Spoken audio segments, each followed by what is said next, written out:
안녕하세요. 반갑습니다. 자, 이번 시간에는요, 이 메인보드에다가 이 LCD 디스플레이, 그래서 오픈소스로 만들어진 디스플레이고요. 여기에다가 메인보드를 연결하는 방법에 대해서 살펴보도록 하겠습니다. 자, 우선은 이 포트가 이렇게 되어 있습니다. 우선은 이제 USB가 앞에 꽂아 있어서 빼놓고 하겠습니다. 이게 아무리 USB여도 합선 나면 끝장이거든. 이렇게 포트가 두 개 제공이 되고요. 자, 여기에 우리 EXP1하고 EXP2가 있습니다. 그래서 EXP1은 기본적으로 화면을 우리가 보여주는 역할을 하고요. EXP2는 우리 버튼을 누르거나 아니면 이 조그 다이얼을 누르거나 하는 기능을 우리가 수행을 하게 됩니다. 또 여기에 기본적으로 SD 카드가 꽂혀 있어서 SD 카드에 대한 데이터 정보라든지 인식 정보 등을 얘네가 다 데이터로 가져오게 됩니다. 최근에는 이 녀석을 많이 안 씁니다. 저도 이제 떼어놓고 정말 몇 개 사놨는데 먼지가 그냥 뽀얗게 쌓였잖아요. 더러워가니까 가져왔는데 이렇게 생겼다라는 거. 저도 이걸 처음엔 삽질을 굉장히 많이 했어요. 그래서 자, 홈이 있고요. 여기에도 케이블에도 보면 홈이 있어서 그 홈에 맞춰서 우리가 해주시면 되겠습니다. 꽂아주세요. 두 개 다 꽂아주시면 됩니다. 이 케이블이 양쪽이 방향이 달라요. 이렇게 홈이. 그래서 되도록이면은 1하고 2를 같이 홈을 같이 맞춰주시면 좋겠죠. 대신에 이제 한 가지 팁이 있는데요. LCD에도 여기 보시면 이렇게 홈이 있어요. 근데 저는 이 가이드 플라스틱을 빼버렸습니다. 왜 그러냐면 이게 메인보드마다요.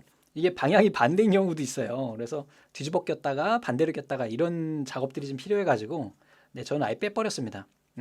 아니면은 이 가이드를요 한쪽을 따버렸어요. 다른 보드들 보면 그건 다 따 있는데 여기에 지금 홈이 있잖아요. 그럼 반대쪽에 여기를 니퍼로 땁니다. 이렇게 딱딱 따면 얘네를 뒤집어 꽂을 수 있기 때문에 저는 그렇게 쓰고 있습니다만 추천드리진 않고요. 그냥 이 LCD를 가지고 우리가 이 LCD에 있는 여기에 케이블 가이드라고 해야 되나? 요 가이드만 빼가지고 쓰게 되면 좀 편하게 쓸 수가 있고요.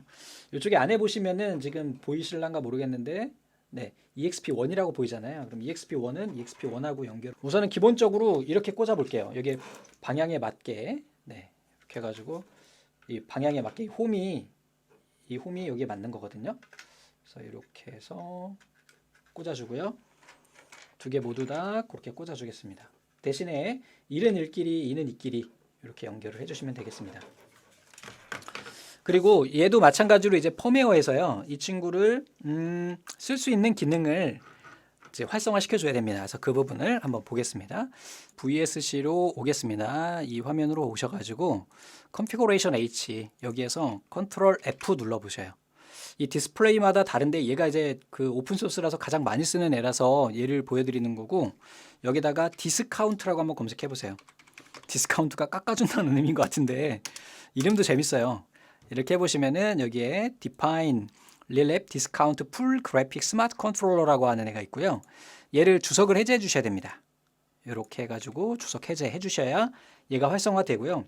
여기에 보시면은 SD 카드를 꽂을 수 있게 돼 있거든요. 그래서 이 SD 카드도 활성화를 좀 시켜줘야 됩니다. 그래서 위로 올려 보시면은 SD 서포트까지 이렇게 주석을 해제해 주시고 컨트롤 S 눌러 주시고요. 여러분들은 지금 화면 보고 계시니까 여기에 있는 1727 라인에 있는 얘를 컨트롤 F 하셔가지고 검색해서 얘를 주석 해제해 주시면 돼요. 그래서 두 가지를 해주면 되는 거죠. SD카드랑 이 하단에 있는 Relap Discount Full Graphic Smart Controller 이 두 가지를 주석 해제해 주시면 됩니다.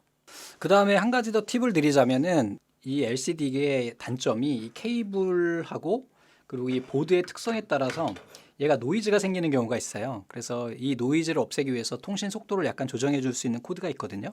그래서 많은 분들이 질문하시는 내용입니다, 이게. 그래서 제가 미리 좀 하나 만들어 놨는데요. 컨트롤 C 이렇게 해주시고 컨트롤 C 이쪽 하위에다가 이렇게 컨트롤 V 누르셔가지고 이 딜레이 속도 요거를 이렇게 값을 넣어주시게 되면 기본적으로 우리가 네, 사용할 수 있게 됩니다. 자, 그러면 우리가 다음으로 다시 얘를 USB 케이블에 꽂아서 전원을 넣어주고요. 지금 뭐 띠 소리가 나죠? 전원은 들어가고 있는데 띠 소리가 나는데 요건 그냥 무시하고 우선은 컴파일을 좀 해주겠습니다. 자, 이렇게 해주시고 다시 화면으로 와서 네, 업로드 올 이렇게 눌러주시게 되면 얘가 다시 컴파일이 되고 올라가게 되겠죠. 자, 이렇게 해가지고 USB 포트가 제대로 작동을 했나 봐요. 잘 됐고, 그리고 이 리랩 디스카운트 풀 그래픽 스마트 컨트롤러에 대한 정보를 여기에 보시면은 U8G라고 하는 이 정보를 또 인터넷에서 가지고 온 거예요. 해당하는 정보를 가지고 와서 읽어드려서 한 거고요. 이 친구는 말씀드렸듯이 이게 여기에서 컴파일해서 업로드 했다 하더라도 여기에 있는 리셋을 한번 눌러가지고 한번 이렇게 해주시면은 좀 전에 이제 띠 소리 났던 거는 제가 앞서서 펌웨어 작업하면서 나왔던 겁니다. 그래서 이렇게 LCD 화면도 잘 나오고 작동도 잘 되는지 한번 보겠습니다. 1번, 1번, 2번, 2번 이게 잘 꽂았으나 제대로 작동을 하지 않거나 화면이 안 나온다 했을 때는 얘를 뒤집어 꽂으시면 됩니다. 이건 바뀌지 않게 그냥 이렇게 뒤집어서 이런 일을 이렇게 180도 돌려서 꽂아주시면은 화면이 나오게 되고요.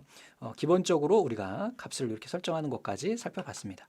이제 다음 시간에는 어떤 걸 살펴볼 거냐면은 여러분들 3D 프린터에 모터 방향이 있어요. 모터 방향을 바꾸는 방법하고 그 다음에 히트 베드 여기 보시면 지금 얘는 익스트루더 온도만 나와 있거든요. 당연히 지금 프린터와 연결이 안 됐기 때문에 마이너스 14도고요. 여기 베드에 대한 온도가 활성화가 안 돼 있어요. 그래서 얘를 사용하는 방법을 한번 살펴보겠습니다. 우리 SD 카드까지 활성화 시켜 준 거예요. 그래서 이렇게 이번 시간은 마무리를 하겠습니다. 자, 감사합니다. 다음 시간에 봬요.